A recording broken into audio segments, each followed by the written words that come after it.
모든 게 다 은혜로 우리가 살아가고 있습니다. 미얀마에도 큰 지진이 났고, 또 우리 한국에도 산불이 났고, 점점점 규모는 커지고, 정말 우리가 지금 주변에 일어난 일들만 그렇죠. 전 세계적으로 보면 말할 수 없는, 요즘 어지간하면 누숫거리도 되지 않는 그런 일들이 많이 일어나고 있어요. 우리가 이제 하나님의 말씀을 아는 우리들이기 때문에 예수님께서 말씀하신 모든 징조들이 하나 둘씩 정말로 그 말씀 그대로가 실현되고 있는 것을 보면서 두렵기도 하고, 또 한편으로는 하나님께 영광 돌려드리고, 또 그런 상황들이 또 우리 사람들에게는 고난의 상황, 고통의 상황들이기 때문에 그곳에도 함께 해주시기를 또 기도하고, 그런 마음들을 가지고 지금 살아가고 있고요.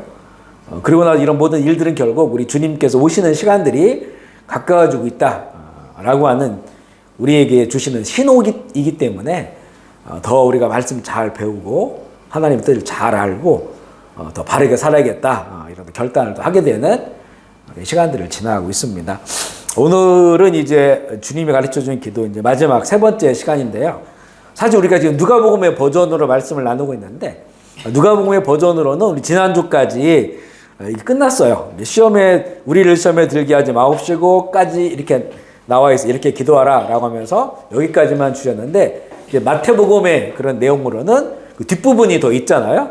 뒷부분이 있고, 또 우리가 고백하는 그 주님의 기도는 또 뒤에 첨가된 이런 내용까지 이렇게 포함되어 있기 때문에 그런 내용들까지 마저 오늘 나누고 주님이 가르쳐 준 기도를 마무리하려고 하는데요.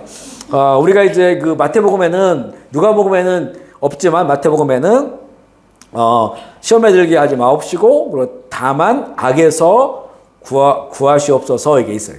악에서 구하시옵소서라고 하는 이 내용인데, 이 부분에 관한 내용을 오늘 나누고자 합니다. 다만 악에서 구하시옵소서. 그러니까 이 시험을 만났을 때 하나님께서 우리를 지켜주시지 않으면, 그래서 우리가 기도하는 거죠. 우리가 시험 만났을 때 시험에 빠지지 않도록, 시험에 이기게 해달라고 기도하는 건데, 그런데 이거 하나님께 우리가 이 간구하는 자는, 내가 시험에 들지 않도록 해달라라고 하는 간구하는 자는 또 스스로도, 우리 지난주에 보면 시험에 빠지는 이유들이 있는데 그 중에서는 나의 연약함 때문에, 또 나의 죄성 때문에 이런 것들이 우리 가운데 있었어요.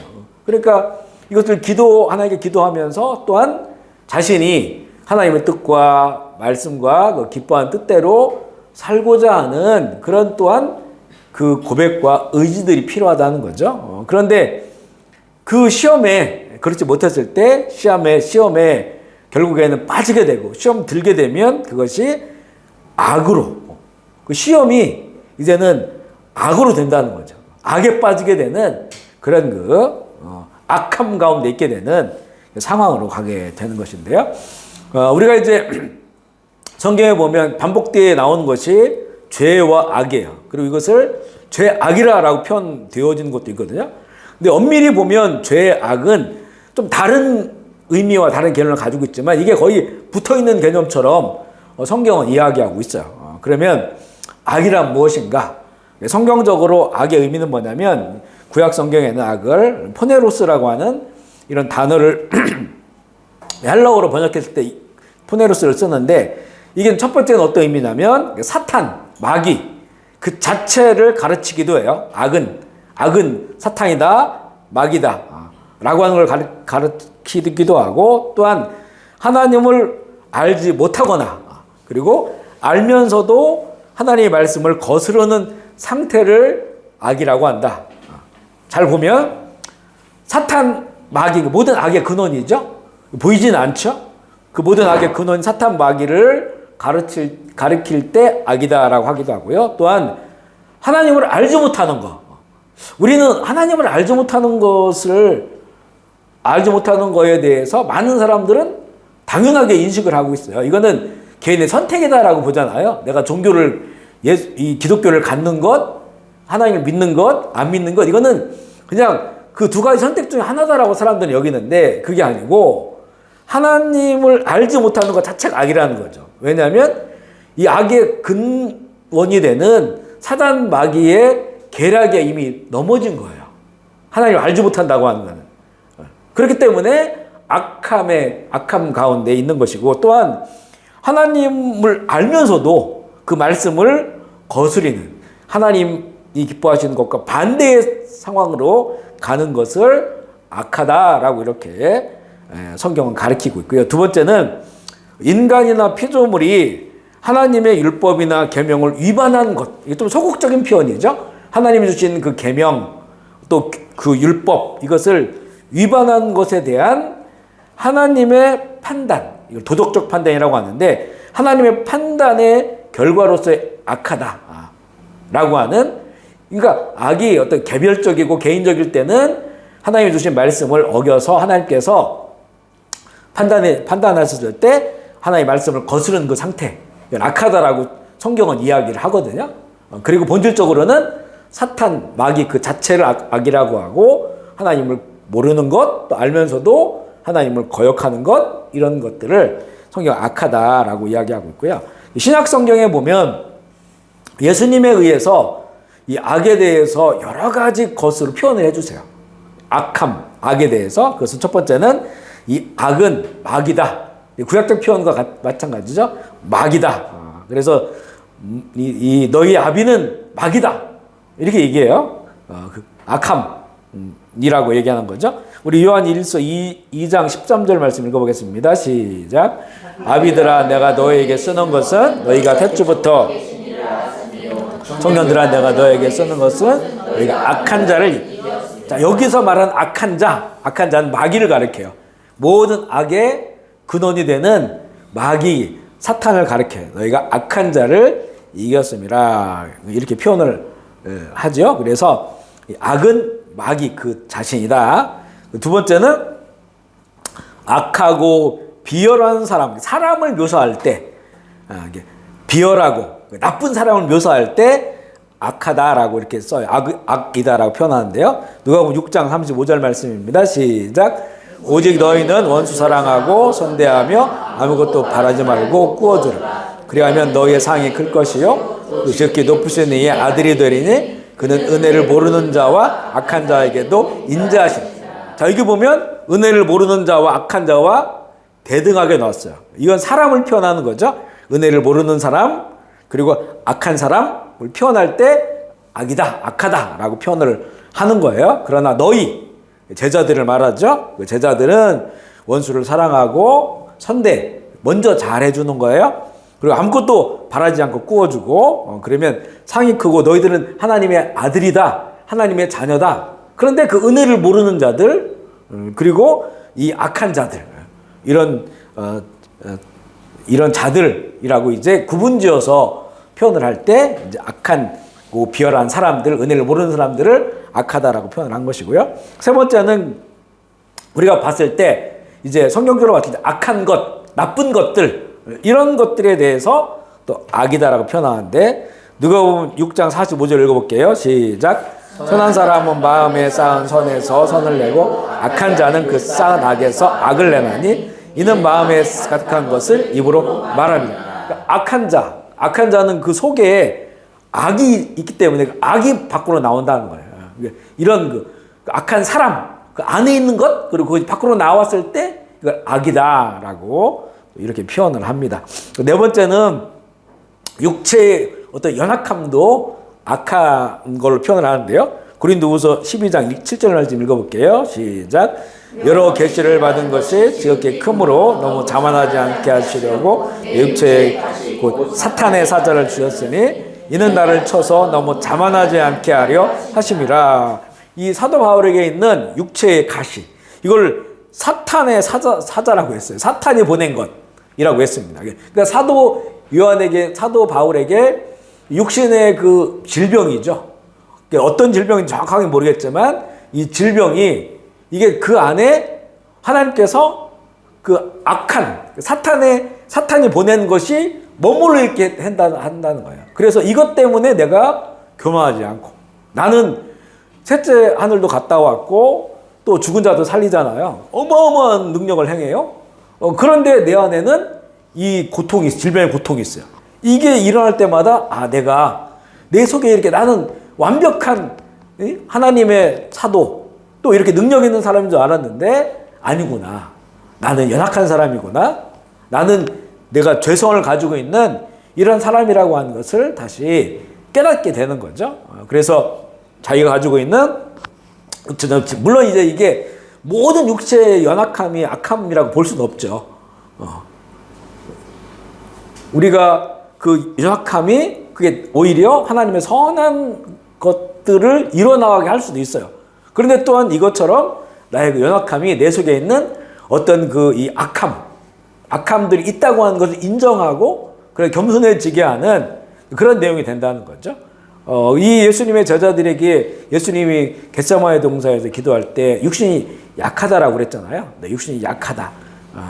그래 마음 원이로 육신이 약하도다. 이랬을 때 하나님 마음으로는 하나님의 어떤 기뻐하시는 걸 하기를 원하는데 이게 육신이 받쳐주지 않는 거예요. 이랬을 때 이것 역시도 이제 육신의 약함이 악함으로 하나님의 뜻을 거스르니까 그렇게 표현되어지는 것들이 이렇게 다양하게 악에 대해서 성경은 표현하고 있는 것이고요.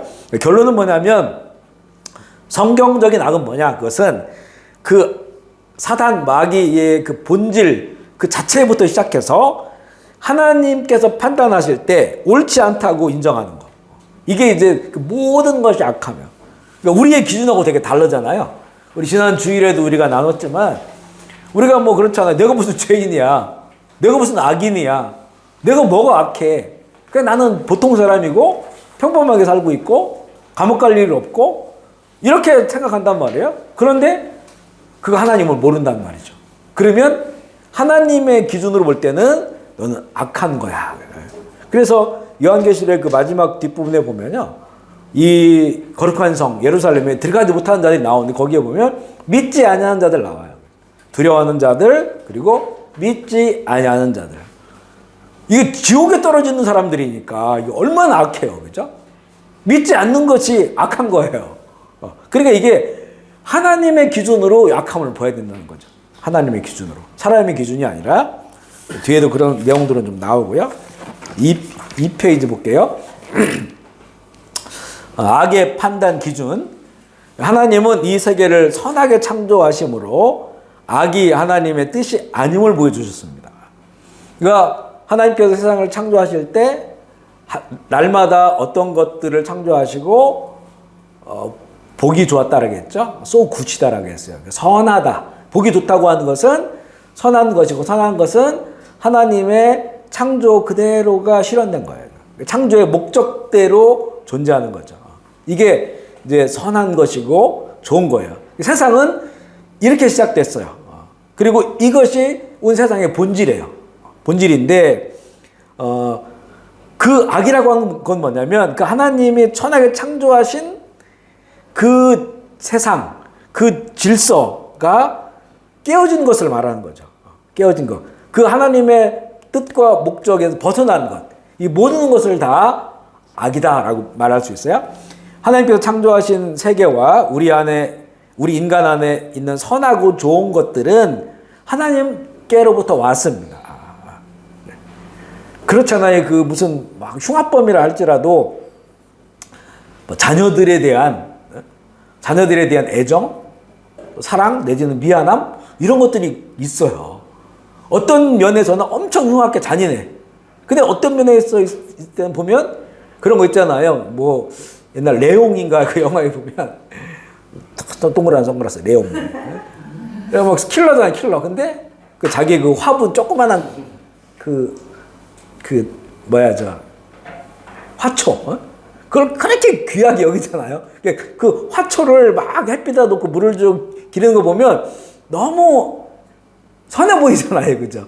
선해 보이는데 딱 밖에 나가서는 아주 감정의 미동 하나 없이 자기가 대상자들 다 죽이는 거예요. 킬러야. 이런 면을 말하는 거죠. 그죠? 그러니까 우리 하나님께서는 모든 걸 선하게 지었어요. 그리고 우리가 하나님의 선함 속에서 창조된 거죠. 그러니까 우리 안에 하나님의 것이 있잖아요. 하나님의 것이. 이게 죄로 인해 깨졌다 할지라도 그러나 하나님의 것의 본질은 남아 있는 거죠. 그죠? 본질은 남아 있어요. 그러니까 원형, 하나님의 형상이 원형이 있단 말이에요. 원형이 있는데 이게 죄에 빠진 인간이 그 원형의 수많은 미움, 거짓, 살인, 뭐 더러운 것들 해서 다 이렇게 묶어버린 거죠. 묶어서 이게 원형이 보이질 않아요. 선한 게 보이질 않아요. 예수 믿으면 이걸 다 뜯어버리는 거죠. 이제 뜯어버리든지 시쳐버리든지. 그래서 이 원형이 다시 살아나는 하나의 창조의 형상. 그래서 이제는 죄짓고 나쁘고 이런 것이 고통스럽고 싫은 거죠. 전에는 그것을 즐겼어요. 합리화시켰고 아무렇지도 않았단 말이에요. 예수 믿으니까 이 원형이 하나님 창조 형상이 살아나서 회복되어져서 이제 완벽하진 않지만 하나님의 것을 더 그리워하고 하나님의 기쁨이 되기를 원하고 죄 안 지려고 하고 죄 지면 양심에 꺼리고 이렇게 되는 거잖아요. 그런데 그게 우리가 원형이 있으니까 그렇게 되는 거예요. 원형이 회복되니까. 그러니까 우리 사람들에게는 하나님으로부터 온 것이 있어요. 아무리 나쁜 아빠라 할지라도 자녀를 보면 사랑스럽고, 그리고 어떤 때는 그 어떤 걸 보면 막 눈물이 나고 이런 것도 있단 말이죠. 선한 게 하나님으로부터 온 선한 게 있다는 거죠. 이것이 이제는 죄악이 커지면 커질수록 다 깨져 해서 나중에는 양심에 화인 맞아가지고 그런 거 아주 작은 선함마저도 찾아보기 어려운 그런 그 시대가 돼버리고요.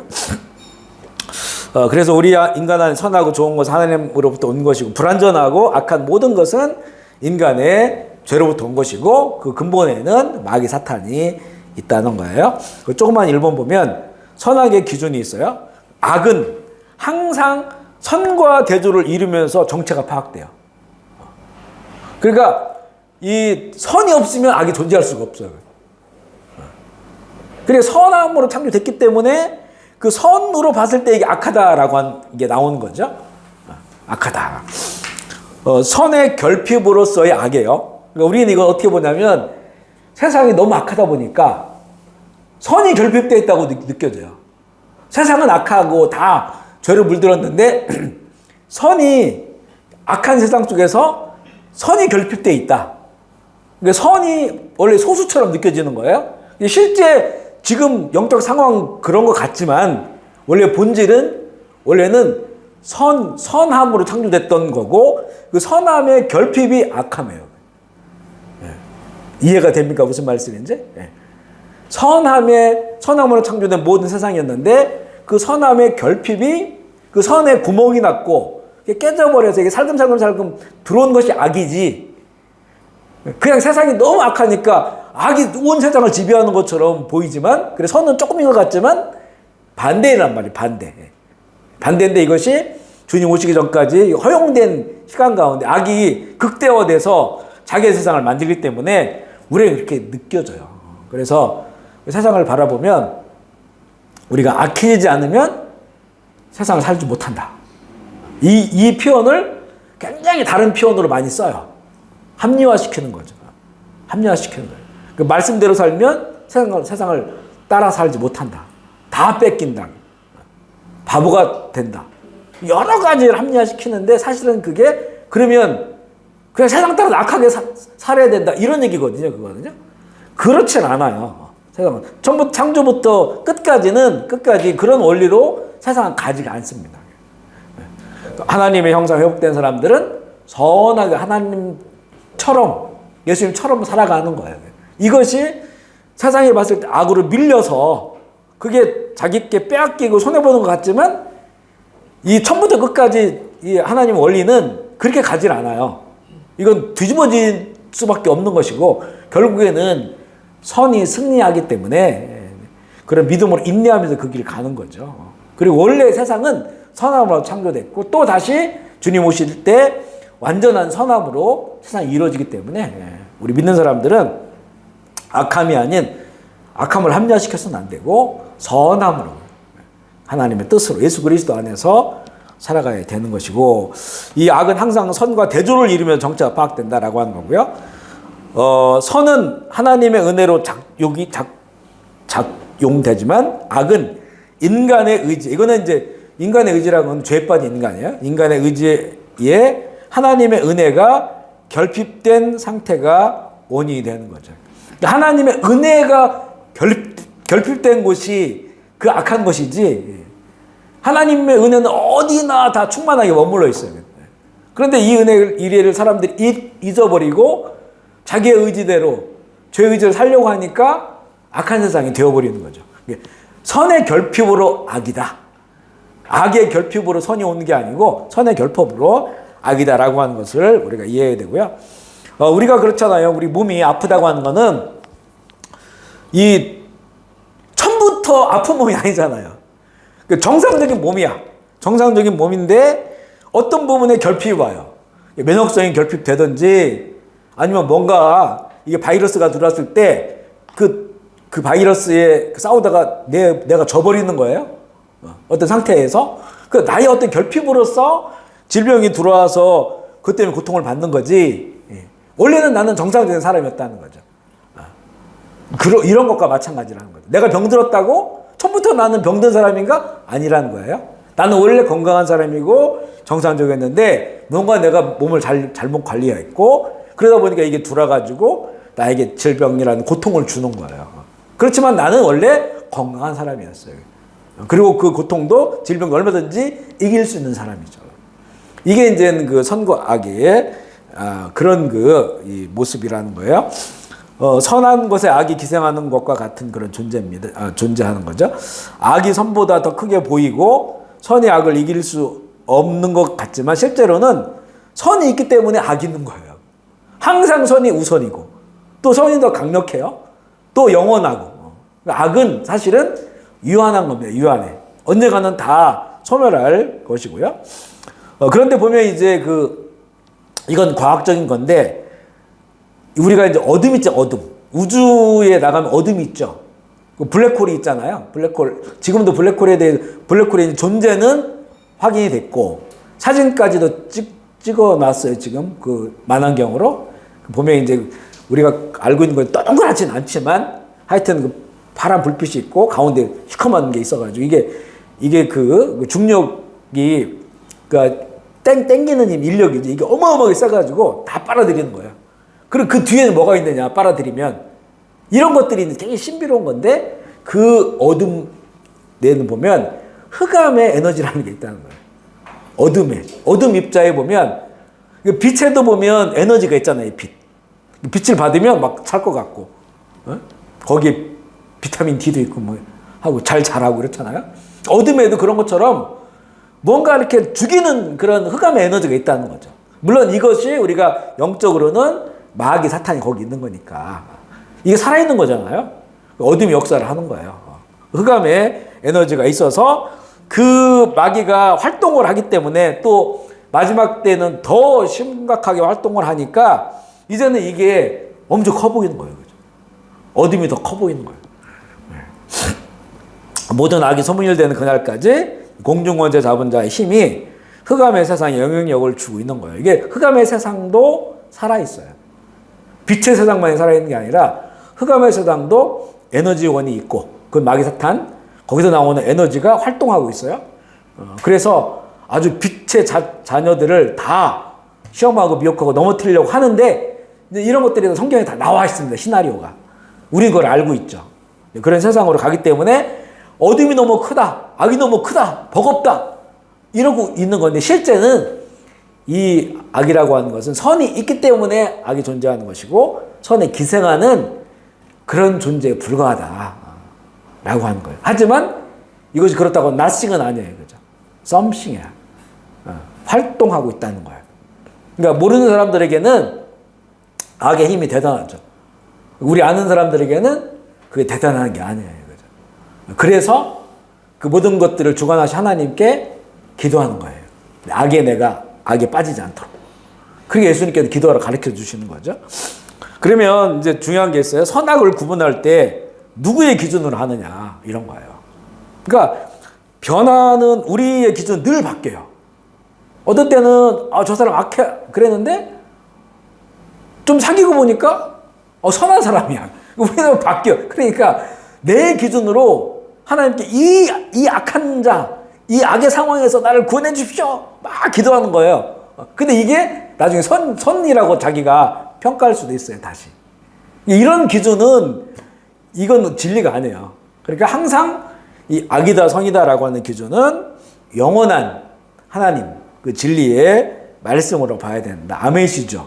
아멘입니다. 우리의 그 유한하고 짧은 그 아니면 순간 이것으로 어떤 걸 악하다 이걸 판단할 수가 없다는 거예요.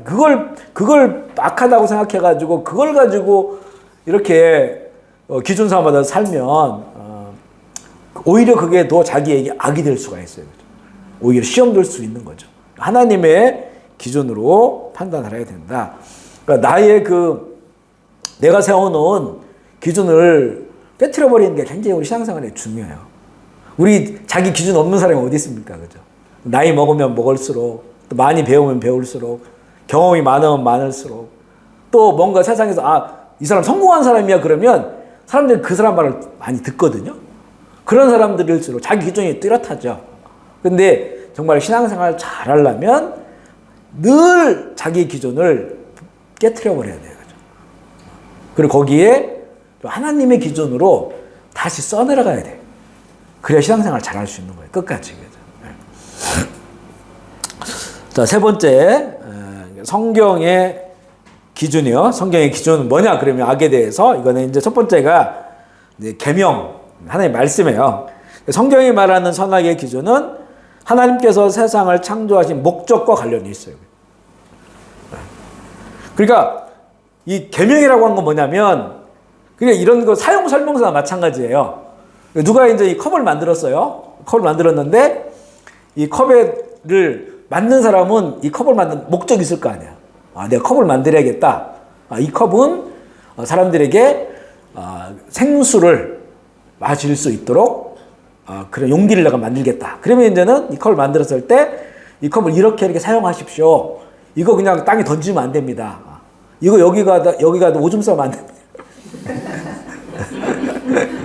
이거 가지고 누구 때리면 안 됩니다. 이렇게 설명서를 만드는 거예요. 그래서 이걸 만든 사람이 준 설명서는 우리의 삶의 수준에 맞게 해주시겠죠? 그 설명서를, 사용 설명서를. 그러니까 그걸 가지고 따라 살아가는 게 이제는 이게 선한 거예요. 그런데 그 사용 설명서가 바로 그래서 성경 말씀이에요, 이게. 율법이고, 율법. 우리 수준에 맞게 하나님께서 사용 설명서를 주신 거예요. 하나님께서 나를 만드셨어요. 또 우리 공동체 가족을 만드셨어요. 이웃도 만드셨어요. 공동체를 만들었어요. 그러면 이 안에서 하나님이 우리를 창조하시고 세상을 만드시고 하나님의 나라를 세우실 때 어떻게 하면 하나님 기뻐하시는 세상을 만들어 갈까? 어떻게 하면 하나님 기뻐하시는 한 개인으로 살아갈까? 어떻게 하면 풍성한 생명을 누릴 수 있을까라고 하는 것을 우리 수준에 맞게 이 율법으로 주시는 거죠. 근데 이제 예수님은 율법을 완성하러 오셨잖아요. 이제 그 모든 율법들이 예수님이 우리 안에 들어와 계시면 그것을 우리가 이뤄 살 수 있는 거예요. 물론 이 율법도 우리가 알아야 돼요. 우리 이거 준 율법도 알아야 되지만 그래도 예수님이 우리 안에 있으면 이것을 막 의무적으로 따라 살아가는 게 아니고 이제는 주님이 내 안에 계시니까 주님께서 우리의 삶을 성령 안에서 또 주신 말씀으로 이끌어 가시는 거예요. 자연스럽게 살아갈 수 있도록 만들어 주시는 거죠. 아멘이시죠? 그런 것과 마찬가지예요. 변기를 만들어 놨더니 거기다가 세수하고 밥에 먹고 이러면 안 되잖아요. 그죠? 이게 악한 거라는 거예요. 악한 거. 그래서 우리에게 주신 계명, 이 말씀은 창조주 하나님께서 우리가 정말로 행복하게 살아갈 수 있도록 사람을 만들었으면 사람 됨으로 살아가야 되잖아요. 진짜 사람 됨. 그리고 사람 한 사람만 만든 게 아니라 우리를 만드셨기 때문에 그 공동체가 어떻게 사람됨을 유지하면서 풍성한 생명으로 행복하게 살아갈 수 있을까라고 하는 것을 알려주시기 위하여 계명과 말씀을 줬으니까 그러니까 이 말씀을 따라 살아가는 것이 선한 것이고 이 말씀을 벗어나는 것이 악한 거예요. 근데 아예 사람들은 그 하나님 자체를 인정하지 않으니까 이거 얼마나 악한 겁니까? 그죠? 세상을 만드시고 나를 만드시고 우리가 세상에 나왔을 때 이미 우리가 발을 딛는 땅은 하나님께서 이미 만들어 놓으신 거예요. 그리고 우리가 이렇게 누리는 햇빛도 하나님 이미 만들어 놓으신 거고. 그러니까 이 모든 것이 하나님의 작품이고 하나님이 주신 거기 때문에 이것을 우리가 알고 하나님이 만드셨음을 알고 그러면 하나님의 뜻이 뭔가 이거를 또 추구하고 또 그 뜻대로 살아가는 것 이게 이제 하나님의 가장 선한 것인데 그것을 가장 잘할 수 있도록 예수님이 이 땅 가운데 오신 거예요. 예수님은 하늘나라로 가셨지만 우리에게 천국 복음도 남겨주셨고 그걸 이룰 수 있는 성령님을 보내주셨으니까 성령님과 우리에게 준 천국 복음과 말씀 그걸 가지고 우리가 살아가면 이 땅 가운데서도 하나님의 목적에 맞는 창조 목적에 맞는 삶을 살아가게 되는 것이고 아마 그렇게 살면 인생의 끄트머리에 전혀 후회함이 없을 겁니다. 어떻게 한 인간이 세상에 태어나서 죽을 때 제일 많이 하는 말이 두 개라잖아요. 사랑해, 미안해. 그 얘기는 다 회한이 담겨져 있는 거예요. 내가 사랑하지 못했기 때문에. 그리고 이렇게 돌이켜보니까 미안한 거야. 내가 어떤 것 때문에 사랑해야 될 사람들을 사랑하지 않고 뭐 세상에 그걸 욕망과 그 추구하느라고 그 귀한 가치들을 다 버리고 살았던 것 때문에 죽기 전에 가장 많이 하는 말이 사랑해 그리고 미안해. 이거는 후회스러운 말들이잖아요, 사실은. 후회스러운. 근데 예수님은 다 이뤘다라고 했죠. 그리고 사도 바울도 자기의 고백이 자기가 이제 달려갈 길 다 달려갔다는 거예요. 그죠? 전제점 다 부어지고 나에게는 이제는 의의 멸관이 남아있다. 이렇게. 그러니까 나는 만족스럽게 살았다. 후회할 것이 없다. 만족스럽다. 잘 살았다는 거죠. 이거를 어떻게 누가 말할 수 있느냐. 이거는 결국에는 이 하나님이 우리 일당 가운데 창조하신 하나님의 뜻대로 목적대로 살아갔을 때라고 하는 거죠. 이거를 늦게 깨달으면 안 돼요. 그렇죠? 죽음 앞에서 깨달으면 안 돼. 우리 살아있을 때 알아야 돼. 이게 지혜로운 자죠. 그래야 이제는 그 후회함 없는 그런 인생을 살아가게 되는 거죠. 우리 작은 2번 볼게요. 하나님께서는 우리가 창조의 목적대로 살 수 있게 믿어야 할 규칙과 살아야 할 교훈들로 이루어진 계명을 주셨습니다. 우리에게 주신 그런 말씀들은 다 하나님의 창조의 목적대로 살아갈 수 있도록 하신 거예요. 그게 선함이라겠죠. 계명의 뿌리는 하나님의 의지예요. 의지. God's will이에요. 그러니까 하나님이 우리를 왜 만드셨는가? 의지가 있을까? 의지가 있고 그리고 나서 계획하셨고 계획을 실행에 옮긴 거 아니겠어요? 말씀으로. 그 의지. 우리를 만들고자 했던 그 의지. 이게 바로 이제는 창조의 목적이에요. 그리고 그것은 그 의지의 최종적 결정판은 뭐냐? 그거는 하나님의 자녀들로 영원히 살게 하기 위해서. 그리고 하나님 나라의 시민권을 주시기 위하여. 그렇게 우리를 만드신 거죠.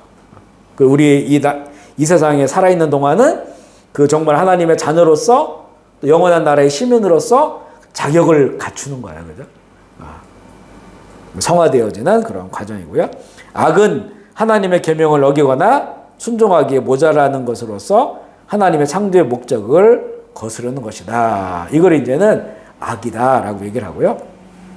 죄, 악, 이제 죄는 신이고 악은 에벨인데 이 죄와 악은 밀접하게 관련이 돼 있어요. 약간 개념적으로 다를 수 있는데 밀접하게 관련돼 있고 성경은 죄악이라는 표현을 많이 사용을 해요. 죄악. 죄가 뿌리라고 한다면 악은 그 뿌리에서 나온 줄기와 가지 혹은 열매에 비유할 수 있어요. 그러니까 죄가 우리의 마음에 있는 내면에부터 나온다고 한다면 악은 그 내면의 것들이 실행되어지는 거예요. 전에도 얘기했죠. 내가 속에 막 누구 막 싫어져, 미워져. 근데 내 속에 있어요. 속에 드러나지 않았어?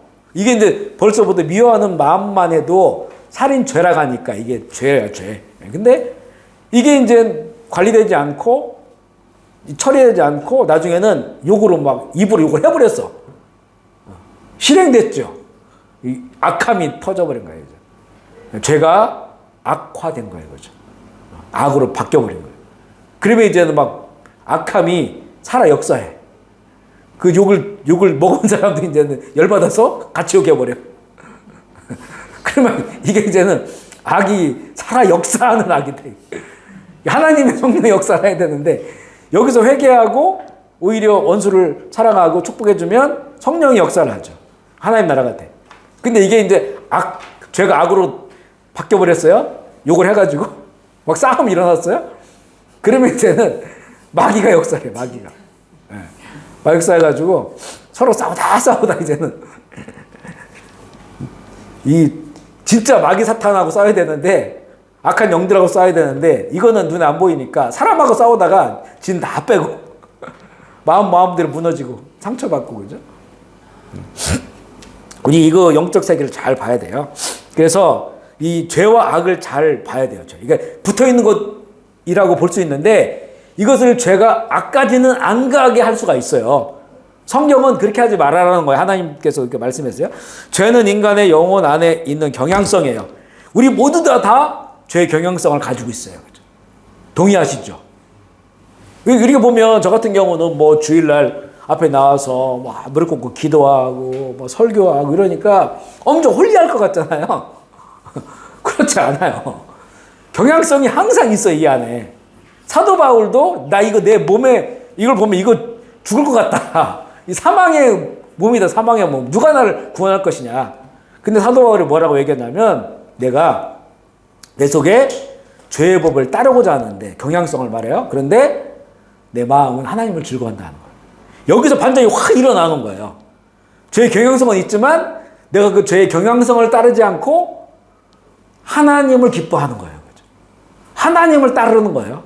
그러니까 거기서 뭐가 오냐면 하나님의 은혜가 쏟아지면서 죄와 사망의 법에서 네가 해방되었느니라.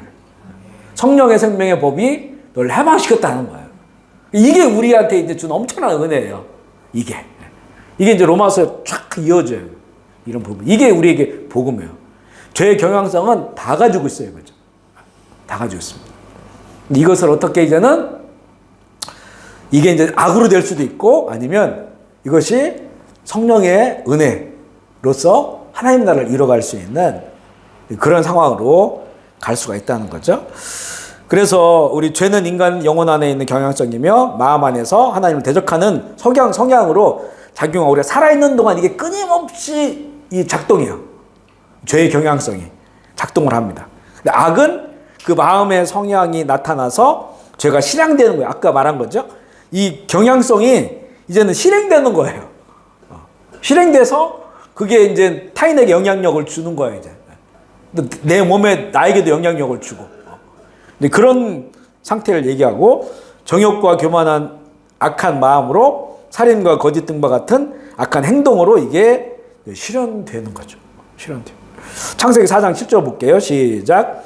내가 선을 향하면 어찌 낫을 들지 못하겠느냐? 죄가 문에 엎드려 있느니라. 죄가 너를 원하나 너는 죄를. 딱 이 구절이 하나님께서 이게 첫사람이 가인이 아벨을 죽이고 싶은 마음을 품었을 때 주신 말이에요. 이거는 우리 모든 사람들에게 날마다 적용하는 그런 구절입니다. 이 하나님의 음성을 드려야 돼요. 근데 가인은 실패했어요. 그래 결국 살인자가 됐죠. 그러니까 자기의 그 재물을 안 받으시고 아벨의 재물을 받으셨는데, 아벨이 자기한테 잘못한 게 없잖아요. 그러니까 하나님께서, 하나님의 판단이신데 그거를 그 다음에 잘 마음과 정성을 다해서 드리면 되는 건데, 근데 그것 때문에 이미 아담으로부터 죄에 빠졌잖아요. 그죠? 그러니까 아벨에 대한 그 미움이 극도로 달하니까 안색이 변했어요. 얼굴이 막 우락부락 해서 하나님께서 이제는 그 마음 안에 죄가 꿈틀거리고 있는 걸 알았죠. 그래 그때 실행되기 전에 말씀을 한 거예요. 이거는 우리 모든 사람들에게 주시는 말씀이에요. 네가 죄가 문 앞에 엎드려져 있다. 근데 문 앞에 있는 것이 죄만 있는 게 아니에요. 요한계시록에 보면 예수님도 문 앞에 서 계세요. 예수님 문을 두드리고 계시는 거죠. 근데 이게 죄의 문을 확 열어버리니까 돌로 아벨을 쳐서 죽여버려요. 실행되는 거예요. 그리고 이거는 그 아들 라멕으로 가니까 이제 애들까지 죽여버리는 거예요. 이게 막 이제 악이 점점 커지는 거죠. 기승을 부리는 그런. 그래서 하나님께서 너는 죄가 너를 원하나, 죄를 인격화시키죠. 의인화시키죠. 그러니까 죄가 살아있어요. 죽은 게 아니고. 왜냐하면 그 본질에는 사단 마귀가 있으니까 계속 충동질을 하는 거예요. 이것을 관리하지 못하니까 이게 이제 악으로 표현되는 거죠. 죄악이 되어버리는 거죠. 이것을 다스려라. 우리에게는 이걸 다스릴 수 있는 걸 다 주셨어요. 그죠? 십자가를 주셨고 그리스도의 보혈 가장 강력한 걸 주셔 다스릴 수 있도록. 아멘이십니까? 이게 우리가 다스려야 된다는 거죠. 오히려 이거 다스릴 때 반전이 일어나요. 반전. 축복해라. 이게 다스리는 거거든요. 가인이 오히려 아벨을 축복하라. 그럼 가인은 그 족보가 이쪽으로 왔을 거예요. 근데 가인이 이렇게 돼버리니까 죄악의 족보로 가고 나중에 그 아들 셋으로 해서 그 노아와 아브라함으로 이어지는 족보로 이렇게 바뀌잖아요. 그죠? 너를 원하나 너는 죄를 다스려라. 굉장히 중요한 그런 말씀이고요. 이게 죄와 악의 이 내용을 보여주는 거예요. 두 번째는 하나님의 창조의 목적에 따라 사는 것은 탁월하고 선한 것이다. 악은 거기서 벗어난 모든 것이다. 세 번째는요. 선과 악은 존재의 질서와도 관계에 있다. 하나님께서 정해놓으신 질서를 뒤집어 버림으로써 인간의 모든 비극과 고통은 시작된다. 그래서 하나님의 창조의 목적에서 벗어난 것, 그리고 그 하나님께서 천지를 창조하실 때 그 허무, 그러니까 공허에는 빛을, 말씀을 통해서 빛으로 꽉 차게 하셨고, 그리고 그 무질서함, 카오스, 혼돈에는 질서를 주셨잖아요. 근데 우리가 예수 믿고 하나님의 형상을 회복되면 우리의 마음이 질서가 생겨요. 질서. 우리 옛날에 보면 사형리 가르칠 때 보면 그게 이제 그림으로 나와요. 전에는 여기 뭐 막 흑암의 권세들이 이 안에 있어서 막 복잡해요. 아침 다르고 저녁 다르고 굉장히 복잡한데 예수님이 딱 들어오기 가운데 십자가가 딱 있고 주님이 거기 앉아 계시니까 이제 모든 게 다 질서가 딱 잡혀 있었어요. 여기 경향성은 있어요. 지금도 미움, 거짓 이런 경향성이 다 있는데 하지만 이게 다 밀려 있어 이게.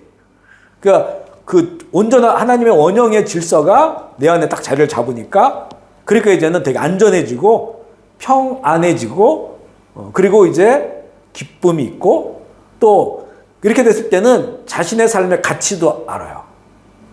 자기 사람 내가 진짜 누구인가. 그래 하나님 아들 예수님이 자기의 생명 들여서 내가 살린 그런 사람이구나. 근데 이게 교만해지는 게 아니고 오히려 낮아져요.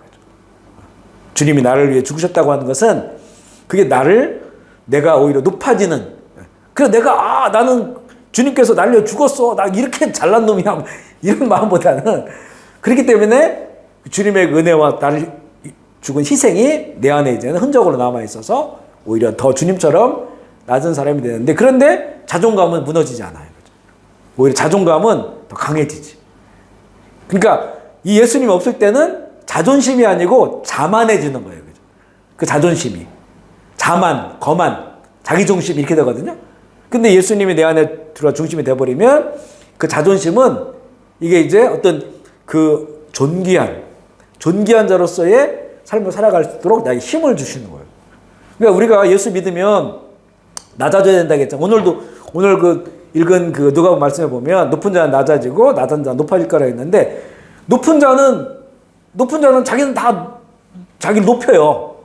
알아주기를 원하고 높은 자를 알기 원하는데 어떻게 이 사람이 낮아질까요? 하나님이 낮추신다는 거예요. 이거는. 그러면 내가 스스로 막 날 낮춰요. 근데 어떻게 내가 높아지냐? 하나님이 높이신다는 거죠.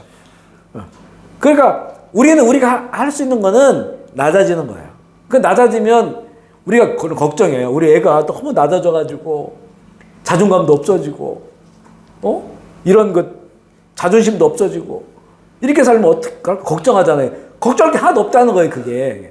그거를 하나님이 높이신다는 거예요. 그죠? 아멘이시죠?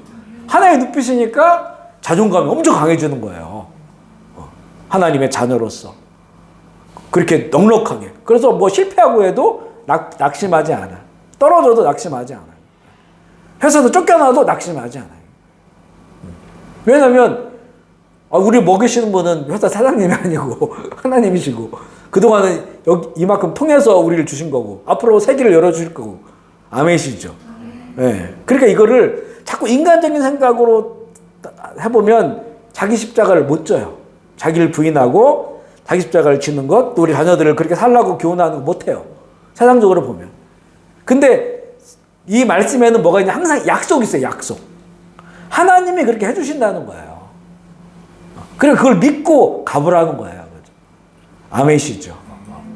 그럴 때 선함을 이루게 되는 거고 하나님의 그 창조의 목적 안에 살아가게 됨을 알게 됩니다. 그리고 우리가 질서 하나님의 질서를 늘 이렇게 그 마음속에 우리가 새기는 게 중요해요. 우리 살면서 하나님께서 이렇게 이 질서를 잡아놓으셨는데 요즘 좀 안타까운 게 우리 자매님들은 싫어하실 수 있겠지만 이게 사랑의 관계에서는 사랑의 관계 안에 서로를 사랑하는 사랑의 관계 안에서 이 성경의 질서는 그 먼저 창조된 그 아담 첫사람 아담에게 이게 권위가 가 있어요.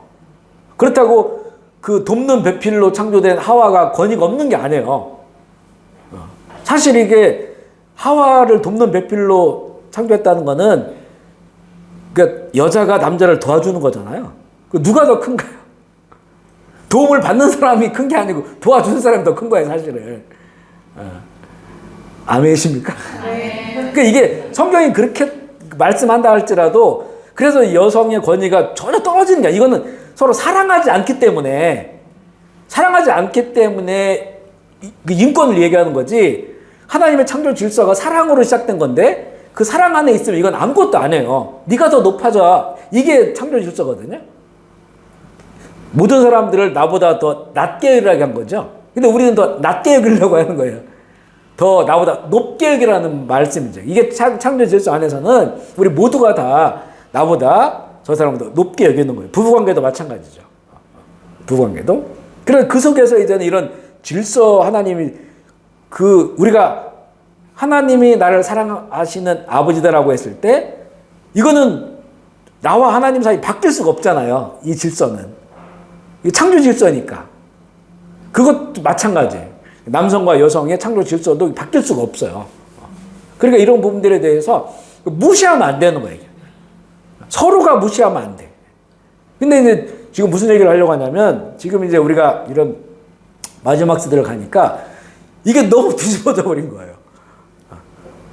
그냥 서로 그냥 존귀 여기는 그런 관계 속에 있는 것보다도 오히려 더 이제는 물론 세상이 그동안 또 거꾸로 이 하나님의 이런 창조 질서를 역기능이 발휘돼가지고 막 남존 여비 뭐 이런 것들이 지배왔잖아요. 그래서 뭐 딸라면 소방받고 막 이렇게 그랬단 말이에요. 옛날에 그죠? 이런 세상들이 있었기 때문에 이 여권 신장을 위해서 많은 것들을 이제는 하다 보니까 지금 이제는 그러니까 많이 좋아졌는데 지금 우리 남성들은 그렇잖아요. 그 서열이 그 개 뒤에 이렇게 있잖아요. 그런 느낌들을 많이 이야기하잖아요. 그렇죠? 그러니까 이런 거는 우리 믿는 분들은 그런 부분에 있어서 먼저 아빠를 존중해주고 아버지를 인정해주고 그런 속에서 이제 어머니의 권위와 어머니의 존중을 함께 받을 수 있는 그런 이 성경적 질서가 회복되어야 된다. 또 아빠들은 그만큼의 권위를 가질 수 있도록 이제는 하나님이 주신 그런 권위니까 아버지로서 아내와 자녀들에 대한 넉넉한 사랑을 가져야 되고 그죠? 또 이제 본인이 되어야 되고 하는 그런 부분들이 있어요. 보면 우리 자매님들이 이렇게 신앙생활 안 하다가 그래 뭐 어떤 남편도 무시하고 뭐 막 무시하다가 예수 믿고 나서 바뀐 분들이 많아요. 그냥 남편이 부족해도 그래도 존중해 주는 거예요. 그죠? 뭐 결정할 때 항상 물어봐주고 최종 결정할 때 또 물어봐주고 해서 그리고 존중하는 거예요. 또 이런 것들이 또 이 남편들의 마음을 변화시키는 그런 또 좋은 기회가 되기도 하고요. 그렇습니다. 그런데 이제 이 세상은 가면 갈수록 그렇게 되고 또 이제는 사람 아닌 것들이 너무 귀한 위치를 차지하고 있어가지고 저희도 어릴 때부터 이렇게 애완동물들 뭐 시골에서 살았으니까 뭐 개라든가 아니면 닭 뭐 이렇게 토끼 이런 것들 늘 있으면 되게 좋았어요. 그렇죠? 친구처럼 지내고 이렇게 했거든요. 그런데 이게 그래도 사람의 그 하나님 형상으로 지어진 거 유일하게 사람이잖아요. 사람이고 나머지는 이제는 6일 날 같이 창조되었지만 이거는 하나님의 영이 들어와 있지는 않잖아요. 그죠? 그러니까 이게 좀 구분되는 부분이 있는데 지금 오히려 거의 동등한 것들을 오히려 더 세상에서 주장하고 있는 그런 상태이기 때문에 이런 부분도 우리가 피조 세계가 함께 가야 되지만 분명히 거기에 대한 구분이 있다는 거예요. 권위가. 근데 이 권위가 이게 질서가 뒤집어져 버리면 안 되는 거죠. 근데 지금 그런 것들이 막 뒤집어져 가고 있는 이런 것들이 다 거꾸로 다 가버리니까 성적인 것도 마찬가지고요. 창조 질서가 다 깨져버리고 파괴돼 버리니까 이게 결국 이 오염된 것들은 다 사람에게 다시 다 돌아옵니다. 다 돌아와서 결국 이제 그 세상이 어떤 그 더 큰 재앙으로 나갈 때 이런 모든 것들이 다 하나의 그 그물처럼 연결되어 있어가지고 사람들이 결정하고 선택하고 했던 모든 것들이 그물처럼 연결되고 그것이 또 사람을 고통스럽게 하는 그런 현상으로 가게 될 거죠. 우리는 이제 성경을 통해서 이걸 아니까 하나님 창조의 질서. 저희가 신학교 다닐 때 그 교수님이 항상 그 설교를 할 때 항상 창세기를 염두에 둬라. 창세기 특별히 1장부터 11장까지 그 창조의 이야기부터 노아 홍수 요때까지 바벨탑 요때까지를 계속 보면서 이게 그 앞에 모든 게 다 있다는 거예요. 염두에 두고 말씀을 하라는 거예요. 그죠? 되게 지금은 그게 공감되는 그런 말씀이에요. 이걸 보야 여기에 한번 망했잖아요, 이 세상이. 어떻게 망했는지가 다 나와요. 그 선한 것들이 창조된 그 순간부터 어떻게 세상이 망했는지를 우리에게 보여줘요. 그죠?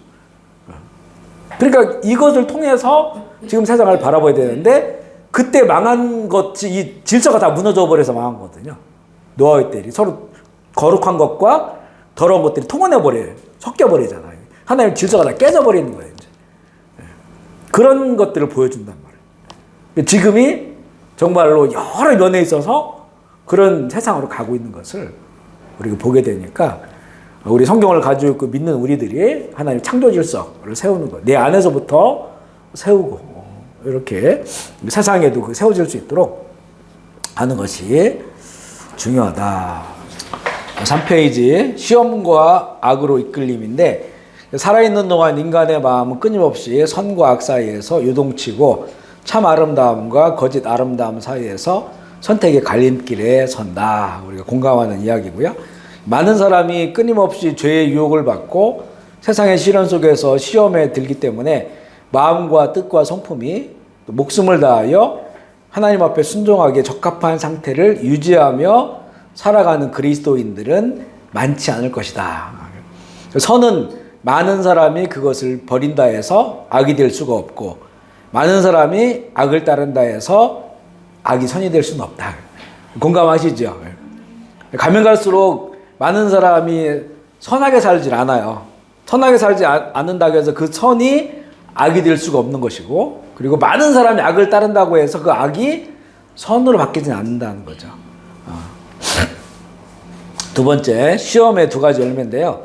시험은 일상적으로 다가옵니다. 그래서 예수님께서 우리에게 시험에 들지 않고 악에서 구해달라고 하나님께 기도해라 이렇게 한 것은 이 시험이 일상적으로 오기 때문에 이 시험이 온다고 하는 것은 악이 그만큼 우리 가까이에서 있기 때문에 그런 거죠. 이 시험에 어떠한 신앙으로 직면하는가에 따라 선으로 이끌릴 수도 있고 악으로 넘어질 수도 있는 겁니다. 자신은 하나님 앞에 순수하게 일했는데 시험을 만났다는 경우도 있어요. 실제 이렇게 얘기하는 분들이 많아요. 내가 뭐 선교사가 돼서 아니면 또 주님의 종이 돼서 아니면 예수 믿고 내가 뭐 잘못한 게 뭐 있냐. 순수하게 하나님 섬기고 이렇게 살았는데 왜 나에게 이런 시험이 왔냐.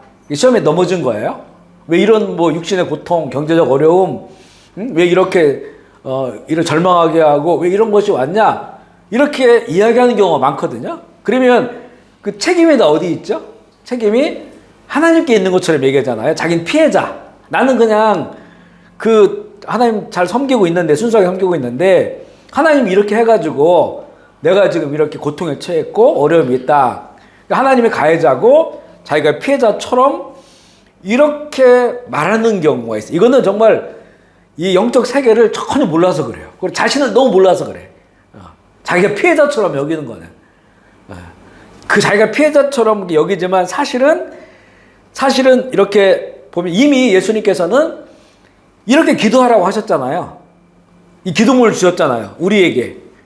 기도이 뭐냐? 시험에 들지 않고 악에서 구해달라고 너 하나님 기도해라라고 했죠. 그러면 시험이 늘 있다고 하는 것과 악이 네 주변에 있다고 하는 것을 전제하는 거예요. 그걸 이 기도문을 통해서 알려주고 그리고 사람의 힘으로 안 되니까 하나님께 구하라겠잖아요. 그런데 자기가 넘어졌어. 그럼 이게 하나님이 이미 기도하라고 한 것은 이런 시험과 악이 있다고 한 것을 알려주시고 그러나 하나님께 기도하고 그리고 하나님께서 또 기도만이 아니라 말씀으로 그 악에 넘어지지 않고 빠지지 않도록 그 모든 말씀을 다 주셨단 말이에요. 그런데 기도도 안 하고 그 말씀에 순종하지도 않고 그렇게 살면서 시험 들고 악에 넘어졌을 때 자기 피해자처럼 여기는 거죠. 그 하나님에 대해서 저항하는 거예요. 이거는 이 모든 상황을 완전히 자기중심으로 보는 거죠. 책임이 하나님께 책임을 묻는 거예요, 자기가. 이런 경우가 실제는 시험에 빠졌지만 해결하기 어려운 그런 상황이에요. 이런 마음을 계속 품고 있다면, 피자처럼 생각하고 있다면, 이거는 나의 어떤 연약함, 부족함 때문에 내가 넘어진 거야. 하나님 기도해야 되는데 기도하지 못했고, 또 말씀으로 이것을 승리할 수 있는 말씀을 주셨는데 그렇게 살지 못했고, 시험에 대해서 예수 그리스도의 십자가와 보혈의 능력을 주셨는데 그걸 사용하지 않았고, 그래 결국 자기가 넘어진 거거든요. 그런데 이제는 요즘 말대로 피해자 코스프레를 하고 있는 거죠. 그래서 이런 구절들이 중요해요. 에베소 4장 26절 27절 읽어볼게요. 시작. 분을 내어도 죄를 짓지 말며 해가 지도록 마귀에게 틈을 주지 말라. 아멘이시죠? 그러니까 분을 내는 것은 죄의 경향성이야. 나에게도 있고 너에게도 있고 우리에게 있어요. 화가 날 일이 생겼어요. 그러면 화가 나죠. 그런데 이걸 화가 나는 이것을 여기서 다스리지 못하니까 이게 이제 죄를 품는 게 되어버려요. 죄를 품고 있으니까 나중에는 결국은 이게 악함으로 행동으로 나타나고 실행되어지는데 그 경향성은 우리 모두에게 있어요. 근데 그것을 내가 품고 있을 때, 이게 처리되지 않고 품고 있을 때 그 죄를 이게 틈이 벌어진 거라고 성경은 얘기해요. 그 틈이 벌어지니까 거기에 이제는 그 모든 죄와 악의 근원인 사단이 들어오기 좋은 틈이 되는 거죠. 그럼 비집고 들어오니까 이게 확대가 돼. 커져. 악순환이 되는 거죠. 악이 더 커져버리니까 결국에는 내가 이제는 시험에 들고 악에 넘어지니까 이제는 이 죄를 처리하지 못한 것 때문에 결국에는 마귀의 틈을 주었고, 마귀의 틈을 준다고 한 건 결국 마귀의 지배를 받게 되는 거죠. 그러면 마귀의 지배를 받으면서 내가 하나님의 자녀가, 의롭다 인정받은 자녀가 악함에 쓰임받는 거죠. 악함에 쓰임받는. 그런 일들이 많아요. 그죠? 그래도 에베소에 보면 그렇기 때문에 전신갑주를 입으라고 하는 거예요. 틈 벌어지지 않도록. 머리부터 발끝까지 읽어볼게요. 6장 11절 13절 시작.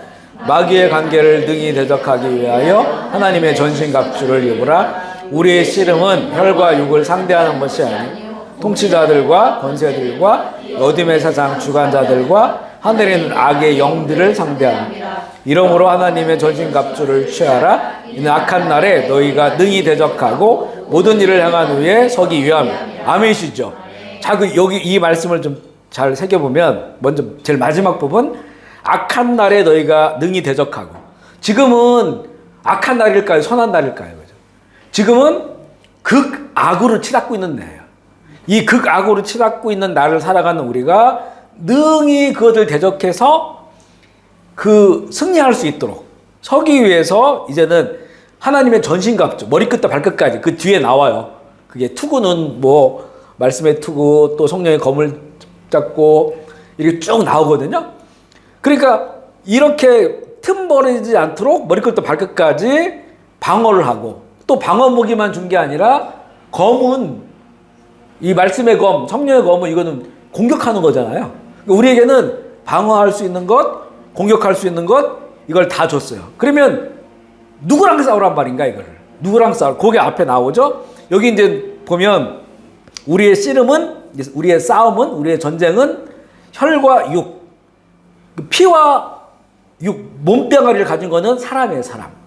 우리의 싸움은 눈에 보이는 이런 그 사람을 상대하는 것이 아니다. 본질적으로는 상대하는 것이 아니고 거기 보면 통치자들이 나와. 이거는 그냥 우리 세상의 통치자들 말을 말하는 게 아니에요. 세상의 통치자 중에서 사단박이 앞잡이들이 있어요. 당시에 로마 황제 뭐 네로라든가 도미시안이라 이런 사람들은 로마의 황제 세상의 통치자인데 거의 악한 통치자와 이렇게 한 뜻을 하고 있는 거예요. 한 뜻을. 그래서 기독교인을 핍박하고 엄청난 사람들을 죽이고 이랬단 말이에요. 여기 통치자들의 본질은 악한 세계 통치자들, 그리고 권세자들. 통치자가 있고, 그리고 그 밑에 권세가 있는 사람들이 있고, 또 이 어둠의 세상 주관자들이 있어요. 왜냐하면 이거 어둠의 세상 주관자라고 해서 아무 통제를 안 받는 게 아니에요. 그 위에는 하나님이 주관하셔요. 주관하셔서 하나님이 허용하시는 그 시간과 공간만이 이 어둠의 세상 주관자, 아까 흑암의 에너지가 있다겠죠? 주관자들이 있는 것이고, 하늘에 있는 악한 영들을 우리가 상대한다는 거예요. 악한 영들이 보일까요? 안 보이죠. 악한 귀신들, 악한 영들, 하늘에 있다고 하는 것은 이 악한 것들이 공간적으로 자유롭다는 거예요. 하늘에 있다고 하는 거는. 그러니까 언제든지 우리가 틈이 벌어지면 그곳에 들어와서 우리를 넘어뜨릴 수 있는 그런 권세이기 때문에, 그리고 이것은 하늘의 권세라고 하니까 인간이 알아차리지 못해요. 알아차리지 못하고, 이건 정말 영적인 어떤 그 지식이라든가 또 이 영적인 믿음, 성경에도 보여준 영적 세계에 대해서 그 질서를 이해하지 못하면 이 권세가 있어요. 통치의 권세도 있고, 또 그 밑에 권세 가진 자들이 있고, 어둠을 주관하는 자들이 있고, 하늘의 악한 영들이 있어요. 이거는 영적 세계라고 하는 건 보이지 않기 때문에 우리가 눈치채지 못하고 넘어질 때가 너무 많은 거죠. 그러니까 우리가 예를 들어 사람과의 관계가 깨져버리잖아요. 우리 앞에는 사람밖에 안 보여. 그러면 이 사람, 또 저 사람, 저 사람, 이런 사람들만 눈에 보이는 거예요. 혈과 육만 눈에 보이는 거예요. 그래 여기서만 이렇게 싸우는 거예요. 그러니까 교회가 깨어지는 때 보면 이게 뭐 모든 사람이 거기에 다 연결돼 있어가지고 그 전쟁터에서 서로를 향해 싸워요. 그러니까 그 뒤에 있는 어마어마한 흑암의 권세라든가 또 통치하는 그 영적 권세라든가 이걸 볼 수 없는 거예요. 이런 것들이 교회를 와르르 무너지게 만들어버려요. 세워지기는 참 쉽지 않은데 와르르 무너지는 거는 쉬워요, 되게. 교회도 마찬가지고. 그러니까 이 교회가 항상 사람들이 모이는 곳이지만, 그러나 이 교회를 세우신 하나님, 예수 그리스도의 복음, 이게 늘 앞서 그 중심으로 또 가장 중요한 가치로 인정되지 않으면 결국은 그 교회도 틈이 벌어져가지고 이 어둠의 권세들이 막 물밀듯 들어와요. 이것도 사실 우리가 영적인 그런 그 눈이 열려서 이걸 볼 수 있으면 이런 것들이 보여요. 그러면 우리가 어떤 걸 우선적으로 싸워야 될지 그렇게 알게 되는 거죠. 사람은 우리가 예를 들어서 성경에 보면 예수님도 그랬어요. 이게 하나님의 그런 말씀, 그 말씀을 계속 이 형제 자매라고 하고 형제 자매. 그 형제 자매라고 하는 건 믿는 사람을 말하는 거예요. 1차적으로. 그러니까 안 믿는 사람이 잘못한 거에 대해서는 이건 우리가 어떻게 할 수가 없어요. 근데 믿는 사람들이 말씀을 아는 사람, 복음을 아는 사람들이 계속해서 동일한 범죄를 저질렀을 때 그때는 가서 이제는 경고하라는 거죠. 그 단계가 나와요. 예수님께서 경고하라는 단계. 나중에는 이제 공식적인 경고까지 해요. 이런 단계들이 있어요. 그렇지만 그 본질은 뭐냐면 그 사람을 이렇게 그 영혼을 어떻게 버리고 또 내몰고 이런 것으로 하는 것이 아니고 경고하고 책망한 모든 것들이 그걸 받아들여서 구원에 이를 수 있도록 그렇게 하려고 하는 조치거든요. 그게 결국에는 사람은 그 근본이 사랑해야 되는 관계로 성경은 이야기해요. 사랑으로 바라봐야 돼요. 허물과 죄를 덮어주는 그런 관계. 하지만 허물과 죄를 인정하는 건 안 해요. 그것들이 그의 영혼을 파괴할 수 있기 때문에 그거에 대해서는 경고하고 책망하고 돌이켜야 하는 과정이 필요해, 이게 교회가. 하지만 본질은 그렇게 해서 이 사람을 내몰려고 하는 것이 아니고 그 영혼을 살리기 위해서, 그 공동체를 보호하기 위해서, 이런 게 이제 본질이에요. 이게. 그러니까 사람 관계는 근본적으로 그게 사랑, 예, 우리 형제 자매라고 하는 사랑의 기초에 되는 거예요. 그런데 이제 그리고 나서 우리가 싸워야 될 대상은 이 어둠의 권세들이고 또 공중 권세를 잡은 자들이고 이런 악한 영들을 상대해야 되는 것인데, 이거에 대해서는 안 보이니까 안 싸워. 싸움 자체를 안 해요. 그리고 다 그 사람들 거기서만 이제는 치고받고 하면서 교회가 이제 막 그냥 이런 전투력을 다 잃어버려. 다 잃어버려가지고 그냥 힘이 다 빠져가지고 사단은 점점 강해지는데 교회는 전투력이 다 빠져가지고 칼을 검을 막 이만한 검을 가지고 사단을 내쳐야 되는데, 예? 요만 조그마한 칼 이쑤시개 같은 거 들고 서로를 찌르고 있으니까, 예. 그런 게 보여요. 그래 우리가 이제 예배를 드리고 나면 예배는 어마어마한 공격 가운데 있거든요. 특별히 우리 캄보디아 이 땅에서 이거 질량 보존의 법칙에 의해서 악한 영들, 귀신들은 소멸되질 않아요. 옮겨 다니는 거지. 무슨 얘기 알죠? 그 악한 영 보존 법칙이 있어요. 영이기 때문에 이게 사라지질 않아요. 그러니까 이거 영적 세계를 보면 사라지지 않고 물러가는 거예요. 보호막이 쳐지니까. 그러니까 우리 예배를 드리고 하면 이거 어마어마하게 몰려와요, 이게요. 특별히 캄보디아 같은 경우에 막 우상숭배한 데가 주변에 너무 많기 때문에, 그래서 기도할 때 보면 우리가 이사야 6장에 보면 하나님의 옷자락이 성전을 덮잖아요. 저는 꼭 그 기도예요. 하나님 옷자락으로 우리의 이 교회 공동체를 보여주십시오. 우리 건물을 말하는 게 아니에요. 우리 교회 안에 들어온 모든 영혼들을 이렇게 덮어주시고, 그리고 천군 천사들이 우리를 보호하고 도와주는데, 이게 무슨 우리가 잘못 알고 있는 게 천사가 하나 애기 천사만 생각하잖아요. 아니고 천군 천사들은 우리를 보호해주는 그 전쟁의 천사들은 어마어마한 크기예요. 저 하늘 끝까지 이렇게 닿아 있어요, 이렇게요. 상상할 수 없는 그런 크기로. 그런 그 천군 천사들이 우리 교회에 이렇게 서서 이렇게 지켜달라고. 그렇게 기도하거든요. 어떤 때는 막 기도하다 보면 그런 것들이 막 느껴질 때가 있어요. 우리 찬양하면 같이 이렇게 춤을 추고, 그리고 하나의 옷자락이 쭉 내려와서 이사야가 본 하나님의 보좌는 높이 들려 있어요. 공중에 떠 있는 거예요. 높이 들려 있는데 거기서 옷자락이 이렇게 성전을 덮는 거예요, 이게. 우리 굉장히 그 영적으로 그 시사하는 바가 커요. 그래 우리 늘 할 때 보면 이제 우리 예배 인도자들이 보면 이제 주의 보혈로 이렇게 씻고 덮어달라고 하잖아요. 이런 게 굉장한 파워가 있어요.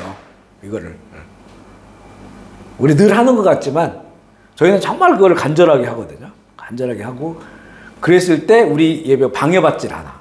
이걸 딱 열어놓잖아요. 엄청 방해받아요. 마음을 막 그렇게 하는데도 뭔가 이제 뭐 예배 전이라든가 또 아니면 예배 과정 가운데서 막 하여튼 우리 사람이 하는 거니까 눈에 보이는 거는 되게 막 좀 이렇게 어려운 부분이 있을 수 있어요. 근데 그런 거에 딱 마음을 두면 안 돼. 보면. 그래서 우리 마음이 그 약간 부정적인 것들이 막 떠오르고 이렇게 됐을 때 이게 확 쏠아버려요. 예배 온전히 못 드리면 사람은 이 영혼이 그 예배를 통해서 꽃이 확 피거든요.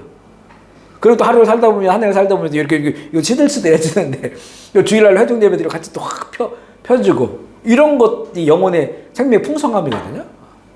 근데 이게 반복적으로 예배를 제대로 못 드리면 쪼그라 붙어가지고, 그런 교회는 가보면 분위기도 막 안 좋고 또 살벌하기도 하고, 예배 끝나고 나면 막 되게 하여튼 냉수적이기도 하고 막 그런 느껴져요. 확실히 이게 영적인 이런 부분들이 있다는 거죠.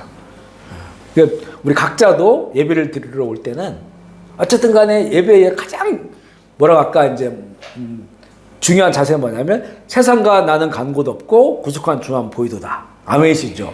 그런 마음이 되게 중요해요. 나를 생각해도 안 되고 세상에 돌아다니는 거 누구 뭐 이런 거 바라봐도 이것도 예배를 완전 방해하는 거거든요.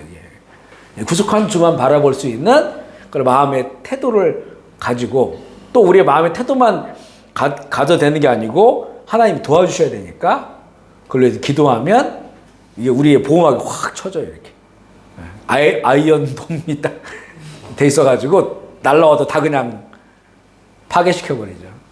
온전한 예배 드릴 수 있도록. 그랬을 때 그 예배에 기름 부음이 있어요. 기름 부음이 있으면 딱 그 증상으로 회복이 일어나요. 아까 얘기했던 하나님 형상이 회복돼요.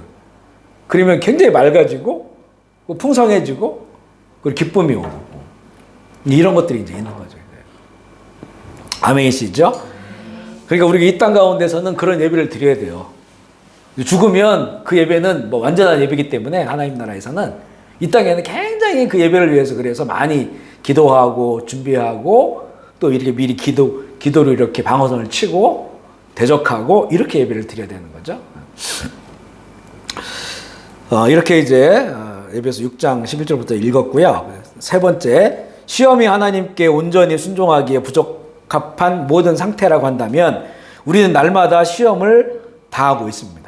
저나 여러분 똑같을 거예요. 마음에 시험이 들기 시작하면 생각은 혼란스러워져요. 정서는 거룩함에서 멀어져 부패하게 되고 의지는 욕망의 충동을 따르며 지성은 통제를 잃고 자기를 합리화해요. 그리하여 이 시험의 상태에서 악으로 떨어지게 됩니다. 시험과 악은 밀접한 관계를 맺고 있고요. 그래서 마음과 뜻과 목숨을 다해 하나님을 사랑하라는 이 말이 뭐냐면 그 마음이 꽉 차면 내 마음속에 하나님을 향한 마음이 꽉 차 있으면 이게 이제 시험 들지 않는 거예요. 근데 이게 부족했을 때 시험이 드는 거죠. 그래서 하나님께서 이건 신구약 똑같죠. 가장 중요한 계명이 뭐냐? 예수님이 말씀하죠. 마음을 다하고 뜻을 다하고 그리고 목숨을 다하여 하나님을 사랑하라. 그러니까 사랑하라고 하는 적극적인 내 마음에 하나님을 향한 그 사랑, 그 의지 내지는 고백 이런 것들이 내 안에 있을 때 시험 들지 않는 거죠. 시험들 틈새가 벌어지지 않는 거예요. 그래서 마음을 다해 하나님을 사랑하라 이렇게 이제는 이게 첫 번째 계명이다라고 말씀을 하는 거고요. 네 번째는 은혜의 도우심이 필요합니다. 주기도모의 처음 시작은 하나님의 거룩함, 그의 이름, 그의 나라, 그의 뜻이라는 영광스러움으로 시작을 하지만 그 마지막은 인간의 시험과 악에서의 구해달라는 간구로 끝이 납니다. 왜냐하면 하나님께서는 그의 자녀들이 하나님의 나라의 영광을 위해 살기를 바라시면서 동시에 그 자녀들이 언제 어디서나 넘어지고 쓰러질 수 있는 연약한 존재라고 하는 사실을 아시기 때문에. 아멘이시죠? 우리가 하나님의 이름의 영광, 그의 나라를 실현해야 될 사람이라고 하는 것이 앞부분에 담겨져 있는데 그런데 그 끝에 시험 들지 않고 악에서 구해달라는 이 기도는 우리가 하나님의 영광과 그의 나라를 위해 살아야 되지만 그 삶이 날마다 시험 들 수도 있고 악에 넘어질 수 있는 그런 그 삶의 환경이라고 하는 것을 하나님이 아시기 때문에 이 기도의 말미에 이것을 위해서 날마다 반드시 우리가 하나님께 간구하고 기도하기를 원하시는 거죠. 주기도문의 마지막 간구 우리를 시험에 들게 하지 마시옵고 다만 구하시옵소서라고 기도할 때 우리는 하나님 앞에 어디서든지 넘어져 길을 잃어버릴 수도 있고 어디서든지 부딪혀 상처받을 수 있는 한 마리의 아주 어린 양일 뿐임을 알게 됩니다. 세 번째, 죄와 악이 가득한 세상에서 그의 영적 군사들이 전쟁을 만나지 않고 살 수 없어요. 늘 우리는 정말 영적 전쟁을 치르고 있는 거예요. 언제 이제 한번 영적 전쟁 이런 부분에 한번 말씀을 나눌 텐데 이거는 우리 믿는 사람들은요 영적 전쟁에 능해야 됩니다. 영적 전쟁에 능해야 돼요. 눈 뜨면서부터 눈을 감을 때까지 계속해서 우리는 영적 전쟁을 치러야 되고 또 치러야만 우리가 풍성한 삶을 살 수 있어요. 물론 이 영적 전쟁이라고 하는 것이 공격도 있고 방어도 있잖아요. 공격도 있고 방어도 있고. 그리고 가장 중요한 게 정말 예수님께 붙어 있으면, 붙어 있는 가지가 된다면 자연스럽게 열매를 맺는 것처럼 이 모습이 우리가 이거는 정말 공격 방어가 다 되어 있는 그런 상태거든요. 굉장히 성숙한 그런 상태예요. 전쟁에 능한 그런 상태를 그렇게 이제 표현해 주고 있는 것인데, 우리가 끊임없이 영적 전쟁을 해야 돼요. 그렇죠? 전쟁을 하다 보면 늘 얘기하는 거지만 하면 할수록 잘해지게 되고, 하면 할수록 승리가 많아지고, 하면 할수록 전쟁에 능한 자가 돼요. 그리고 전쟁이 나중에는 쉬워져요. 처음에는 이 영적 전쟁이 어려울 수 있어요. 어려울 수 있고, 어떨 때는 두려울 수도 있고, 또 이 전쟁을 하다가 넘어질 수도 있어요. 하지만 끊임없이, 왜냐하면 우리에게 주신 무기가 언제 강력한 무기들이에요. 예수의 이름, 십자가 능력, 예수 그리스도의 보혈, 언제 강력한 무기들이기 때문에, 제가 이제 캄보디아 와가지고 그 몇 년 동안 하나님께서 이제 영적 전쟁을 하게 하셨거든요. 하게. 처음에는 이게 영문도 모르고 뭐가 막 잠만 자면 뭐가 나타나고, 하여튼 몸이 위로 올라갔다가 침대 밑으로 꺼졌다가, 눈만 뜨면 막 창문에 그냥 이상한 것들이, 무서운 것들이 다 있고, 이야, 처음에는 힘들었어요. 그리고 뭐 구역질이 나오고, 이게 막 몇 년을 훈련을 했거든요. 그래서 계속 반복적으로 하면서 점점 영적 세계를 알게 됐고, 그리고 자꾸 전쟁을 하면서 쉬워지는 그 한번 계기가 있었어요. 계속 잠만 자면 도망다니는 거예요. 그리고 그 뒤에 쫓아오는 그런 권세가 너무나 셌어요. 이건 제가 생각하는, 제가 무서워하는 모든 귀신들이 뭐 셀 수 없는 그 양이 항상 뒤에서 쫓아와. 어마어마한 군대가. 전 혼자 막 도망가는 거예요. 그러다가 막 식은땀 흘리고, 막 소리 지르고, 이게 깨기도 하고, 그런 상태를 반복적으로 계속 하거든요. 근데 어느 날에 이제, 그날도 막 도망갔는데, 앞에 절벽이 있어, 절벽. 근데 절벽에도 그 박혀 있어, 약한 영들이. 박혀 있어가지고 막 비웃고, 조소하고, 막 소리를 부르는 거 욕하고. 거의 그 절벽에 맞닿아 있으니까 막 공포감이 어마어마하죠. 뒤에 쫓아오죠. 앞에 절벽이 있는데, 절벽에는 그 무서운 것들이 조소하고, 조롱하고, 욕하고 있으니까. 근데 그때 딱, 이게 피 한 방울. 그게 너무 놀라웠어요. 피 한 방울. 예수 그리스도의 보혈이라고 하는 게 한 방울이 뚝 떨어지는 것처럼 갑자기 생각을 하는 거예요, 꿈속에. 머릿속에 지식이죠? 거룩한 생각을 하는 거예요. 그래서 쫓아오는 거에 딱 돌아서가지고 두 손을 들고 예수 보혈 능력이 있도다 소리를 지른 거예요. 이렇게 소리 지른 게 아니라 어마어마하게 소리를 질렀더니 갑자기 그 모든 귀신 같은 것들이 막 귀를 막고 얼굴이 찌그러지고 자기 본색이 드러나. 악한 영들이 본질이 드러나고 귀를 막고 계속 예수 보혈 능력이 예수 보혈 능력이 했더니 점점 쭈그러들고, 그 다음에 그 절벽에 붙어 있던 것도 다 이렇게 가라앉아 버려요. 사라져 버리고. 그러면서 평안이 확 오는 거예요. 그때 이제는, 야, 그리스도의 보혈 한 방울이 살짝 줄었는데, 그거를 외치고 고백하니까 그 어마어마한 악의 무리들이 한순간에 다 찌그러져 버리고 공포스러워 하는 거예요. 공포스러워, 그들이. 그러면서 떠나가기 시작하는 거예요. 그러면서 영적 반전이 일어났어. 그다음부터는 꿈을 꾸며 이제는 꿈속에서 도망가기도 하지만 한 번씩 뒤돌아서 싸워. 그래서 나중에는 10번 나타나면 거의 8, 9번을 뒤돌아서 싸워요. 나중에는 이기는 게 훨씬 많아졌잖아요. 그러면 이제는 어떤 때는 이제는 자면서 한번 싸웠는데 좀 부족해, 제 느낌이. 그러니까 잘 때 기도해요. 걔들 한 번 더 만나게 해달라고.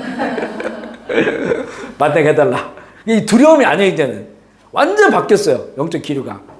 그래서 막 이제는 싸우고 하니까 이게 전쟁에 능해지게 되고 전투력이 막 상승하는 거죠. 그러니까 이제는 나만 위해서가 아니라 다른 사람을 위해서 기도해주고, 교회를 위해서 기도해주고, 그래서 이제 신방가도 그렇고 선교사님, 선교자가 되고 다 악한 영들 대적에 다 싸워요. 가는 데마다. 그래 싸우면 승리감이 막 와요. 그게. 그런 것들이 하여튼 제가 개인적으로 알지도 못했고, 또 이렇게 별로 원하거나 이런 것도 별로 없었는데 하나님께서 아마 이런 사역을 하게 하시려고 그걸 수년 동안 그걸 반복적으로 경험시켜 주셨어요. 그러니까 지금은 이렇게 대적하고 싸우는 것이 지금도 뭐 저 똑같이 경향성이 있잖아요. 제 경향성이. 이게 막 들어와요. 그러면 그걸 가지고 그냥 툭툭 쳐요. 그러면 여기 남아있질 않아. 이게 뭐 남아있어야 품어야 그게 틈이 벌어져가지고 마이가 들어오는데 거의 남아있질 않고 툭툭 쳐가지고 다 없애버리니까 그러니까 이제는 요 마음에 질서가 확 생기죠. 생기고 아까 말씀하신 것처럼 이렇게 이제 다른 것들은 다 있긴 있어도 사이드에 있어요. 그죠? 힘을 별로 이렇게 쓸 수가 없어. 면역성, 영적 면역성이 좀 커지고 공격 무기, 방어 무기 다 우리에게 주셨어요. 아멘이시죠? 네, 그러니까 그런 것들을 들으면 두려워하지 말고 믿음으로 100% 승리합니다. 완전하게 승리하고요. 믿음으로 싸워야 됩니다. 죄와 악이 가득한 세상에서 그의 영적 군사들이 전쟁을 만나지 않고 살 수 없다. 그런 우리가 하나님의 전적인 보호하심이 없이는 사명을 감당할 수 없다는 것을 알기 때문에 은혜를 주시고자 시험과 악에 대해서 간구하라고 하세요. 이렇게 시험에 들지 않게 하시고 악에서 구원해 주십시오라고 우리가 기도하는 우리들은 이미 하나님께서 우리에게 성경을 통해서 보여주신 그런 그 강력한 무기들을 가지고 활용하라는 거죠.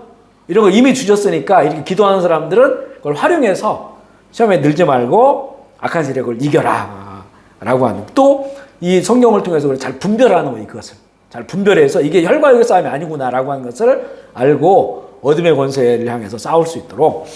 자, 그리고 이제 마지막으로 우리 마태복음에 보면요, 괄호쳐 있는 괄호. 이 주님의 기도 마지막에 괄호쳐 있는 부분이 나라와 대개 나라와 우리는 대개를 붙였죠. 근데 성경에는 나라와 권세 영광이 아버지께 영원히 싸움이나이다 아멘까지 괄호로 쳐 있는데 이게 이제 괄호로 쳐 있는 건 뭐냐면 이게 성경에도 우리 그 성경 읽다 보면 또 절은 있는데 없음 있잖아요. 없음 괄호치고 없음 있잖아요. 이건 왜 이렇게 해놨냐면요. 그러니까 우리 성경에 원본은 없어요. 원본 없고 사본은 굉장히 많아요. 사본이 많다 보니까 사본을 서로 비교하면 거의 원본이 나와요. 원본이. 그러니까 그 많은 사본들 가운데서 쭉 사본을 비교하다 보면 어떤 사본에는 이게 없어. 근데 어떤 사본에 있어. 그 어떤 사본에는 있기 때문에 그러면 예수님이 정말 그 구절이 있을 수도 있는 구절이니까 이걸 삭제는 못하고 그렇지만 많은 사본에는 없어. 그래도 넣지는 않았지만 그 절은 보존하는 거야. 그러니까 그 없음이라고 해라. 왜냐하면 다른 사본에는 거기 뭔가 있는데 이거는 다수의 사본으로 봤을 때는 그 구절은 없는 것이고 또 앞뒤가 안 맞는 것 있을 수 있고 그래서 없음으로 해놨는데 이 주님의 기도에 마태복음에 이 괄호친 성경 이거는요. 그러니까 여러 사본에는 있는데 또 어떤 사본에는 없는 거예요. 없는데 전체적인 맥락을 바라보면 이게 이제 그 하나님의 영광을 위하여 기도하고 마무리되는 거니까 그래서 이것을 넣긴 넣어놨어요. 넣긴 넣어놨지만 그러나 많은 또 사본에는 없는 구절이기 때문에 괄호로 쳐놓은 거예요. 괄호 친 것은 그런 의미다 라고 하는 거. 하지만 이딱 여러 사본에 있는 것은 또 예수님께서 하신 말씀일 수도 있으니까 이걸 또 무시할 수 없는 거예요. 그래서 괄호로 해놨다 이렇게 보면 되고요. 이 송영은 나라와 권세 이 구절은 전기 사본에는 없어요. 초기에 만들어진 사본은 없지만 후기 사본에 여러 군데 이게 기록이 되었다. 그래서 괄호로 쳐가지고 남겨놓은 거예요. 근데 보면 성경에 원본이 없으면 어떻게 신뢰하냐 그러잖아요. 근데 이게 사본이 엄청 많아요. 수천 개가 돼요. 사본이. 그러니까 우리가 이제 그 로마의 역사를 알려면 로마사라고 하는 누가 썼더라? 그 책을 가지고 로마 역사를 정식 역사를 알거든요. 근데 그거는 원본 없고 사본이 9개, 10개밖에 없어요. 그걸 비교해가지고 거의 이제 비교했을 때 비슷한 내용들이 나오니까 그걸로 로마사의 가장 기본되는 텍스트로 쓰는 거거든요. 원본 없습니다. 그 우리가 이제 아는 무슨 그 고대 호머의 그 일리언인가 이런 것들도 원본이 없어요. 사본 몇 개 있는데 그 사본 가지고 이렇게 맞춰봐가지고 이게 거의 원본에 가깝다라고 해서 그걸 그대로 우리가 인정하고 받아들이는 건데 성경은 사본이 수천 개가 돼요. 수천 개. 예. 그렇기 때문에 그 사본을 이렇게 종합해 보면 거의 원본의 그런 그 모든 것과 일치되는 그런 내용들을 우리가 볼 수가 있는 거죠. 그런데 보면 우리가 이제 대개 나라라고 먼저 하잖아요. 이 대개는 한문으로 보면 큰 원칙으로 말하건대 이런 뜻이고, 원래 이제 헬라어 호티라고 한 단어는 왜냐하면 이런 뜻이에요. 그러니까 시험에 들지 말게 하시고 악에도 구합시고 앞에 부분 모든 거다. 그리고 이는 왜냐하면 내지는 이는 나라와 권세와 영광이 이렇게 이제 되어지는 하나의 이런 그 접속사인데, 이걸 이제 빼는 데도 있고 넣는 데도 있어요. 의미가 없다 해가지고 빼기도 하고, 하지만 그 있으니까 호티라는 단어가 그걸 대개라고 이렇게 번역을 해놓은 거예요. 그 대개 나라와 이렇게 이제 하니까 큰 의미는 없지만 앞에 있는 모든 것들을 마지막 송영으로 이어지게 하는 그런 접속사다 이렇게 보면 되겠고요. 그리고 이 송영은 역대상 29장에 비롯됐을 가능성이 크다라고 보는데, 이 하나님의 영광에 관한 것인데 우리 한번 읽어볼까요? 29장 11절부터 시작. 여호와의 위대하심과 권능과 영광과 승리와 위엄이 다 주께 속하였사오니 다 주의 것이로다. 여호와의 주권도 주께 속하였사오니 주는 높으사 만물의 머리이시니이다. 부와 귀와 주께로부터 났고 또 주는 만물의 주자가 되사 손에 권세와 능력이 있사오니 모든 사람을 크게 하심과 강하게 하심이 주의 손에 있나이다. 우리 하나님이여 이제 우리가 주께 감사하오니 주의 영화로운 이름을 찬양하리. 이런 그 역대상 29장의 이 구절이 아마 이 주기도문의 마지막 이 송영 이 부분에 이 내용을 가지고 이야기했을 것이다. 이렇게 이제 추정을 하는 것이고요. 여기 보면 이제 나라와 권세와 영광이 아버지께 영원히 있사옵나이다 라고 하는 그 이 마지막 송영을 좀 풀어보면 아버지께 영원히 있는 것을 말해요. 아버지께 영원히 있는 것. 첫 번째는 그 나라는 아버지께 영원히 있습니다 라고 하는 그런 의미를 가지고 있습니다. 기도하는 자들은 이미 임한 하나님의 나라에 속한 백성인 동시에 아직 완전히 하나님의 통치가 임하지 않은 세상 나라와 맞서 싸워야 하는 현실적으로 살아가기 때문에, 하지만 예수 그리스도의 십자가와 부활로 어둠의 나라는 영원하지 못할 것이고 하나님의 나라는 영원할 것임을 인정하며 하나님께 영광을 올려드리는 거죠.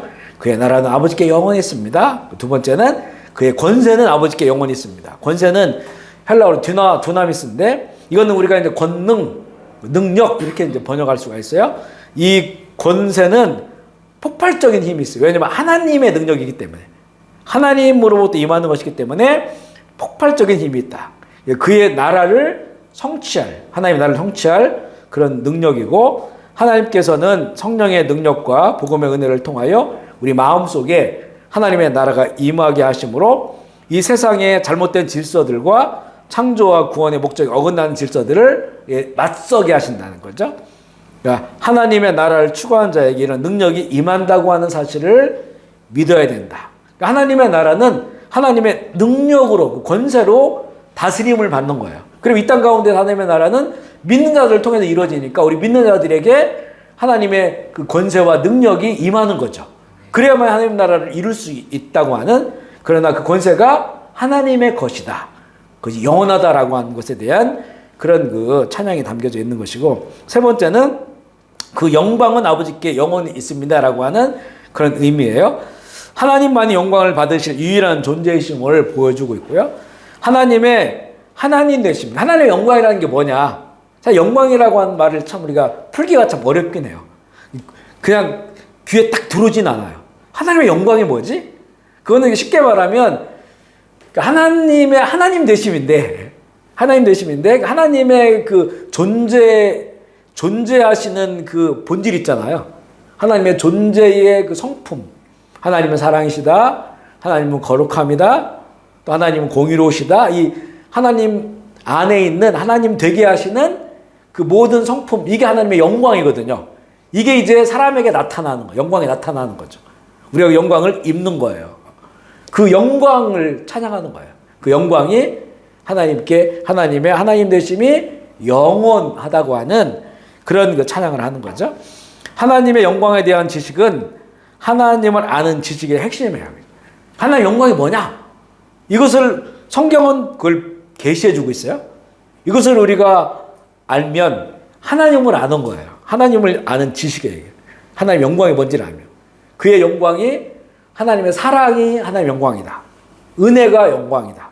거룩함이 영광이다. 공의로움이 영광이다. 심판이 영광이다. 이게 다 하나님의 영광이거든요. 그게요. 그 하나님의 영광을 우리가 성경을 통해 알면 하나님을 아는 지식이 우리 가운데 있게 되고 또 그 하나님의 영광이 우리 가운데 임하고 우리에게 비춰주시기 때문에 우리가 하나님의 자녀로서 살아갈 수 있는 은혜를 주시는 것이고요. 하나님의 영광은 모든 만물이 존재하게 된 원인이기도 하고 모든 만물이 회개하여 돌아가게 될 목적이기도 하고 보이지 않는 창조주의 충만한 영광이 보이는 이 세계가 창조된 원인임을 믿어야 한다. 하나님 안에 하나님 되심이 있잖아요. 하나님의 그 되심이 하나님의 영광인데 그 하나님의 되심이 세상을 창조한 거예요. 좀 말이 어렵죠. 그죠? 하나님 스스로 존재하는 자예요. 누구도 영향력을 안 받아요. 하나님은 누구에게도 영향을 안 받고 어떤 거에서도 영향을 안 받고 하나님 스스로 존재하시는 그 하나님의 파워 그리고 성품이 거기 있는데 그 하나님의 그 영광으로 세상이 창조됐어요. 그리고 우리를 창조하셨고 그 세상 가운데 그 영광이 나타난 거죠. 그 영광의 빛을 비추신 거죠. 그리고 우리가 이렇게 하나님께 송영을 주기도문 할 때마다 송영을 드릴 때마다 우리는 하나님의 그 영광이 우리 가운데 비춰지고 우리에게 임하고 있음. 그리고 이것이 영광이 영원하다고 하는 것을 우리 이제 믿음으로 고백하면서 하나님의 영광을 위해서 살아가야 되는. 그 영광을 위해 살아가는 것 제일 앞부분에 나오죠. 그의 이름이 거룩히 여김을 받으시고 그의 나라, 그의 뜻이 이루어지길 원하는 기도를 하는 거예요. 그렇게 살아가는 거죠. 그래서 이 사도 바울은 내가 먹든지 마시든지 모든 어떤 걸 하든지 하나님의 영광을 위해 한다. 그러니까 삶의 목적이 하나님의 영광이에요. 그러니까 너 왜 사냐? 너 왜 사냐고 물어보면 예수 믿는 사람들은 내가 하나님의 영광을 위해 산다. 이렇게 말하는 것이 되게 추상적인 것 같은데 이거 하나님의 영광을 모르면 그게 되게 추상적이거든요. 근데 하나님의 영광을 성경을 통해 알면 이거 굉장히 구체적인 삶의 목표가 돼요. 하나님의 영광을 위해 내 산다. 하나님의 사랑하심이 있기 때문에 내가 그 사랑으로 사랑하고 이게 내 삶의 목적이다. 하나님이 거룩하시니까 내가 말씀을 따라 거룩한 길을 걷고 하나님이 정의로우시니까 내가 의로운 예수 안에서 의로운 삶을 살고 아멘이시죠. 이게 바로 하나님의 영광을 위해 사는 거예요. 저희 신학교 들어갔을 때 1학년 때 기독교 윤리를 배우는데 그때 그 교수님이 첫 시간에 다 물어봤어요. 신학생들한테. 너의 삶의 목적이 뭐냐? 너 왜 사느냐? 이렇게 물어봤을 때 그때 이제 뭐 여러 가지 얘기를 할 수 있죠. 내가 뭐 하나님의 뭐 종으로서 뭘 하고 이렇게. 근데 한 친구가 하나님의 영광을 위해 살겠다. 근데 속으로 비웃었어요. 좀 무슨 얘기지 이렇게. 그냥 성경에 있는 거 그냥 얘기하는 건가? 이렇게 생각했는데 생각해보면 이게 정답이에요. 사실은. 우리가 하나님의 목적이 뭐냐? 우리를 만든 목적. 아까 그 목적 나왔잖아요. 이 목적 벗어나면 죄와 악이다. 하나님 우리를 만든 목적은 하나님의 영광을 위해 살게 하시려. 근데 이게 자칫 잘못하면 되게 추상적인 얘기예요. 그런데 정말 예수님을 만나고 그 말씀을 통해서 하나님의 영광이 뭔지를 알면 굉장히 구체적인 고백이 돼요. 그래 내 삶이 너 남은 인생 어떻게 살래? 너 우리 자녀들을 어떤 자녀로 기르기를 원해? 라고 했을 때 하나님의 영광을 위해 살아가는 내 남은 인생 하나님의 영광을 위해 살아가는 우리 자녀들 이렇게 하면 일단 답은 정답이에요. 답은. 네. 그렇게 이제는 살아갈 수 있도록 우리가 말씀으로 우리가 배우고 양육하고 이제 해야 되죠. 그죠? 아멘이십니까? 네. 하나님의 영광을 우리가 높이는 자들이 하나님의 영광을 위해 살아가는 자다. 자, 우리 기도하겠습니다. 오늘 우리가 주님의 기도의 마지막 부분 악에 관해서 또 하나님의 성령에 관해서 이렇게 말씀을 나누는데요. 우리는 오늘 이 시간도 마찬가지고 주님 만나는 그날까지 시험과 악이 뭐 끊임없이 있을 거예요. 끊임없이. 이걸 말씀으로 잘 분별하고 예수님은 그렇기 때문에 기도하라는 거예요. 하나님께 기도하라. 시험 들지 않고 악에서 구원해달라고 기도해라. 기도해야 되고요. 그리고 또 우리는 우리에게 주신 그런 무기들 있잖아요. 그걸 승리할 수 있도록 주신 거. 이것을 아주 잘 활용해서 영적 전쟁을 하면서 많은 시험을 만나도 시험에 빠지지 않고 악에 넘어지지 않는 그런 하나님의 창조의 목적대로 살아감으로 하나님의 영광을 위해 살아갈 수 있는 내가 되고 우리가 되고 우리 자녀들이 될 수 있도록 이렇게 결단하면서 우리 주의 이름으로 통성을 기도하겠습니다. 하나님 아버지 감사합니다. 우리가 주기도문의 또 마지막 부분을 함께 나누면서 또 시험에 대해서 또 악에 대해서 함께 살펴봤습니다. 말씀을 통해서 잘 분별할 수 있도록 주님 도와주시고 우리가 죄를 할 때 시험이 끝이 없고 또 악한 세력의 미혹과 우리를 넘어지게 하려고 하는 그런 그 시도들이 끝도 없음을 우리가 경험하고 알게 되고 또한 사단 마귀가 자기의 때가 얼마 남지 않은 줄 알고 택한 자들마저도 미혹하는 이런 마지막 시대에 우리가 주님께서 가르쳐 주신 기도대로 시험 들지 않고 또 악에 빠지지 않도록 늘 기도하며 말씀으로 우리에게 주신 능력을 가지고 예수의 이름, 십자가의 능력, 보혈의 능력을 가지고 대적하면서 틈이 벌어지지 않도록 그래서 온전하게 하나님의 나라를 오히려 이뤄갈 수 있도록 주님 인도하여 주옵소서. 우리의 남은 삶이 하나님의 영광을 위하여 하나님께서 우리를 이 땅 가운데 살아가게 하신 그 목적을 이루는 삶 되게 하여 주시옵소서. 지금도 날마다 믿는 자들을 이렇게 틈타고 역사하는 악한 영들, 마귀의 권세들, 더러운 귀신들 예수의 이름으로 결박되게 하시고 묶임받게 하시고 떠나가게 하시며 전도되지 못하도록 주님 역사하여 주시옵소서. 그런 능력을 주시고 함께하여 주옵소서. 오늘도 귀한 처소를 허락하셔서 감사합니다. 우리 주님의 자녀들의 이 기억 가운데도 주님 보호하여 주셔서 악한 것들은 떠나가게 하여 주시고 예수 그리스도의 말씀과 성령이 주관하게 하시고 이곳 함께 일하는 모든 자들이 믿음으로 사랑으로 하나 되게 하셔서 하나님의 아름다운 나라를 이뤄가게 하시고 또 풍성한 은혜 열매들을 누리게 하여 주시옵소서. 현장에 찾아 나온 사랑하는 주의 자녀들 또한 줌으로 함께하는 자녀들 또 유튜브로 함께할 자녀들 지금 기억하여 주셔서 우리 말씀들이 마음에 새겨지게 하여 주시고 주님 또한 더욱더 사랑하는 마음으로 갈망하는 마음으로 주께 나오게 하여 주시며 또 우리가 또 모여드린 모든 예배 가운데 역사하여 주셔서 우리 하나님의 형상이 회복되어지고 하나님의 영광이 나타나는 놀라운 은혜의 시간들이 되게 하여 주시옵소서. 감사를 드리며 우리 구주 예수 그리스도의 이름으로 기도합니다.